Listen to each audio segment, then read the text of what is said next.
Hello. Since I've been painting, I wanted to show you how I wash my brush. And like I said in one of my other videos, in the mini scrapbook video, this paintbrush, I have totally abused this one. It was a cheap paintbrush, but this is old. And I do take care of my brushes. It's quite nice for being a cheap brush, and the abuse it's gotten. I've let it sit in water, which you don't want to do, but I paint a lot, and it had to sit in water because otherwise I'd be constantly washing my brush. And if it was a good brush, I would take the time to do that. And I'm very happy with how this brush has kept up for being so old and such an inexpensive brush. You can even see there's paint up here in the ferrule, which you don't want. It's kind of hard right there, but it works really good. So anyways, this is one of my folk art paint brushes.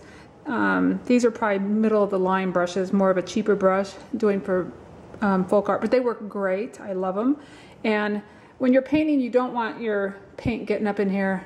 On some of your brushes, yes, you do, but when it's getting up in there, you want to clean it, and when you're done with it, you want to clean it. You always want to keep them rinsed out, and always let your brush sit in the water just for a few minutes before you start using it, because it will bring the water up into the ferrule so that it'll kind of distract the paint from going up in there a little bit, not a lot. But when you see it getting there, you just want to make sure you rinse it out and load it up again and start over. But I'm done with this paintbrush, and I'm going to clean it. And what I do is I just take my paintbrush and run it under water, and I kind of separate the bristles. And there's still some paint in it. You can see right there. And I like this, brand is it? This brush cleaner. It's a conditioner also. And I take some of this.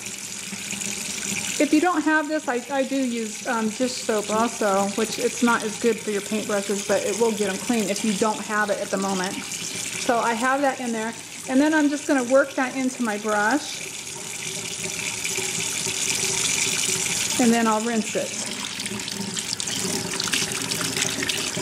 And I'll just make sure that there's no paint left. Don't leave this brush sitting in the water. I have brushes. I go to a painting class I have for the last almost 10 years. And the lady that teaches the painting class, my friend, she can't believe I've had my brushes for 20 years, except for this one. But all my other brushes are all, for 20 years, they're pristine because I keep them washed. This is just the one that I've been really bad with. So, but anyways, and if you want to keep that chisel edge, I always go like this. And to dry them, I lay them flat.